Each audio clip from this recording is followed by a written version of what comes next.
Hi guys, welcome to another video, another speaker review. Over here we have some smaller Technics speakers. They're called SB. Let me see. I don't remember. I have to go over to my computer.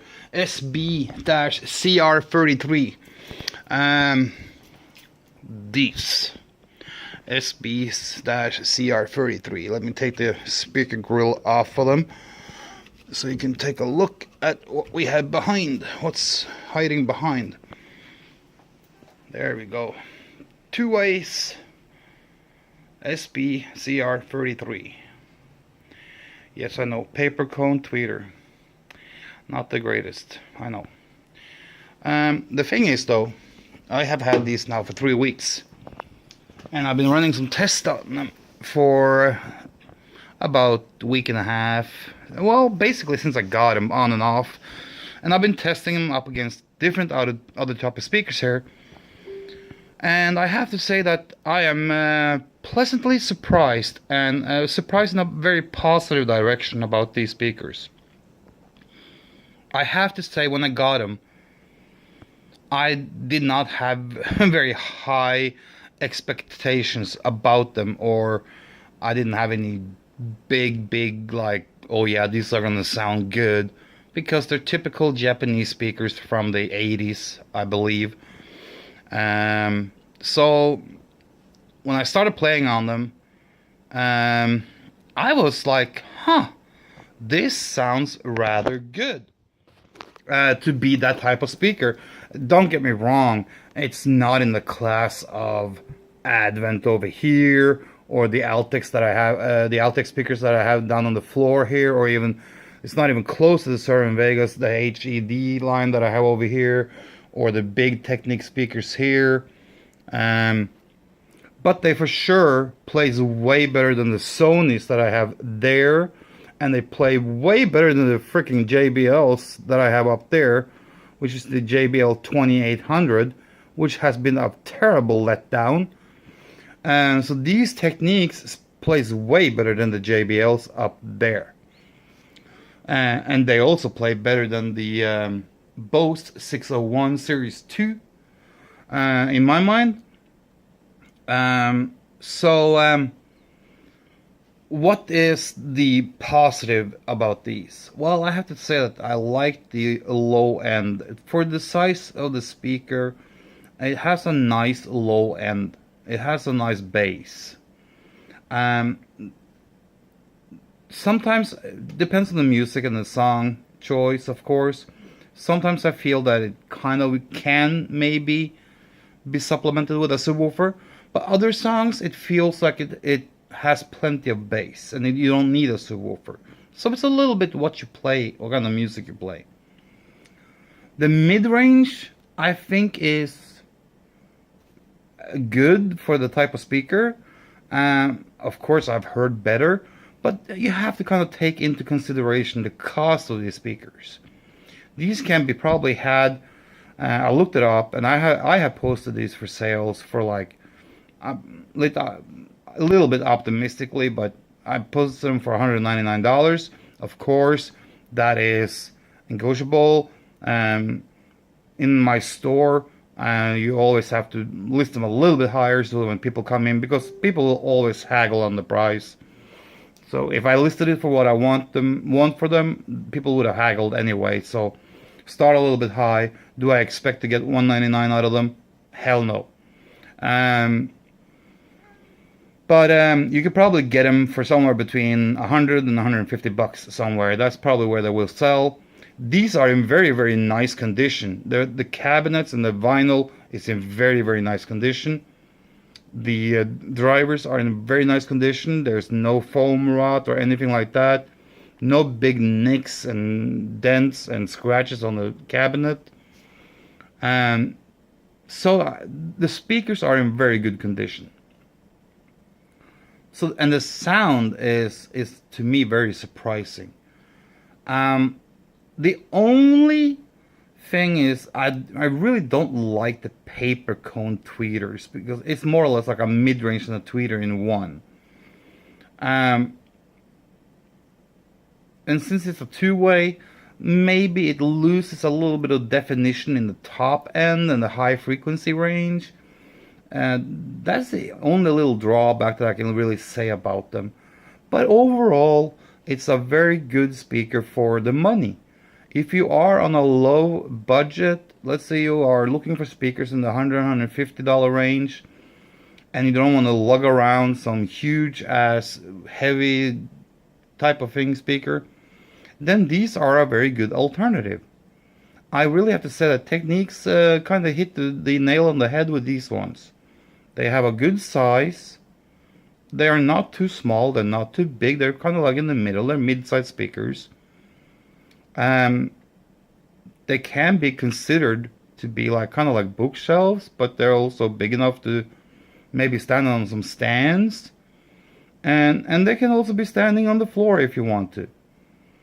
The bass response is probably due to that this is a ported speaker, as you can see.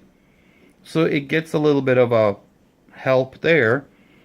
I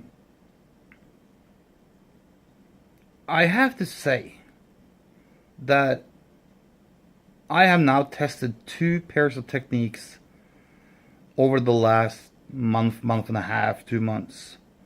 And both of them has really put a positive feedback to me and given me something that I didn't think I would. These were really good. I have to say these are really good. And these have really surprised me in a positive way.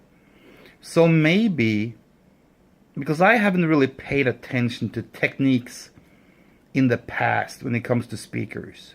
Their electronics, their turntables has been good. They made some very good receivers in the 70s and even in the 80s. So I have been more focused on their electronics than their speakers. I never really thought that Technics would make any good speakers. Boy, was I wrong. Because these are some good little devils. They play good. I wouldn't say they are fantastic or amazing or anything like that, but I mean, if you can get them for 100, 125, even 150 bucks, you should be very pleased with the result. And I have used a Yamaha receiver on it, 25 watt per channel. Sounds very good. Maybe that was even the best sounding combination. These Technics speakers with the Yamaha 25 watt per channel receiver. Well, it wasn't even a receiver. It was an integrated amp, sorry. It was an integrated amp with 25 watt per channel. Sounded very open, very detailed, very clear. I also used the Radio Shack amp over here, which gave it more power. The bass was a little bit more powerful, a little bit more detailed, a little bit more tight. But it maybe with this Radio Shack, it became a little bit more less detailed in the mid-range because it's a different type of amp, maybe not the same quality as the Yamaha amp. I always used the Denon DVD player that is standing right on top of it, so I didn't change that out. So I had a very good source. Sorry, I have been painting some speakers. So I had a very good source when I used the Denon DVD player. I kind of swear to Denon when it comes to sources and head units or whatever you call it. So these Technics SB-CR33, would I recommend them? Yes, if you are on a budget. Let me put it like this. If you have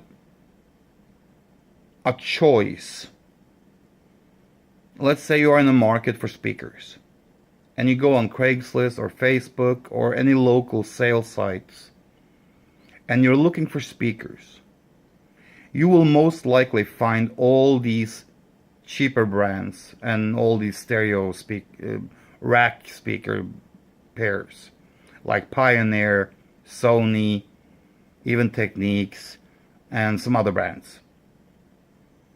And let me tell you, I have tested these Technics now, and I have tested the Sonys up here in the back there, and I have had Pioneers in here, I have had Sansui speakers in here, I have had all kinds of speakers in here that can be compared to these, okay? I would pick these Technics over any Sony and any Pioneer in the same size, same configuration, and same price range. Heck, I would pick these over those JBL 2800 up there, even. These sounds better. So, if you ever come across these Technics SB-CR33 and you have 100, 125, let's say max 120, 150 bucks to spend on a pair of speakers, and they're in good condition, they don't need to be refoamed, I say go for it. You really don't have anything to lose. They're good speakers for what they are, and for that price you really can't go wrong.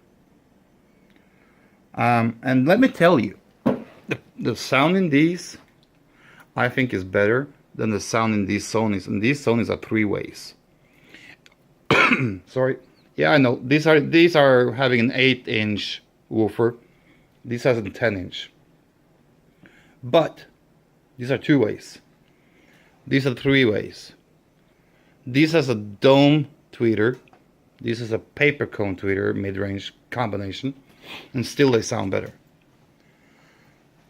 That JBL 2800 is a piece of crap compared to both the Sony and the Technics. If there's one JBL pair of speakers I would not recommend, it is those JBL 2800. Piece of fucking crap. Excuse my French. So, oh yeah, I also tested these Technics speakers up against these Sansui here, and those Sansui didn't have a chance. So, there you go. Would I compare these to, let's say, the Advent or the HAD from Stereo Vega? No. Both those plays better. But these are freaking good for what they are. That was the Friday afternoon, early afternoon speaker review. I hope you enjoyed it, and I hope this will help you if you ever come across these speakers. If you ever ask yourself, should I buy it? Because these will probably, you will probably find these on Craigslist, Facebook Marketplace, or even yard sales, or maybe some kind of a flea market thing. And if you find them and you ask yourself, should I buy them? Think about this video. If they are in good condition, if the cabinets are not too banged up, if the woofers are still intact, if the tweeters are still intact, if you can get them for less than $100, no doubt. If they're asking $100, I say it's still a good deal. 125, then well, if it's in your budget, I still say you can do it. 150, well, then it starts becoming a stretch, but up to 150 is okay, but 125 is good, 100 is better, less than 100 is superb. Of course, the less you give for them, the better it is, you know. But are they worth $100? Oh yeah. Are they worth 125? Heck yeah. 150 is a little bit dicey, but if you feel for it, go for it. But remember, SB-CR33 from Technics. If you find them and they're for sale in good condition, and you ask yourself and you need the speakers, do you want to buy them? Yes, you can buy them. They're good. If you have a good amp, even better. So until next time, take care guys.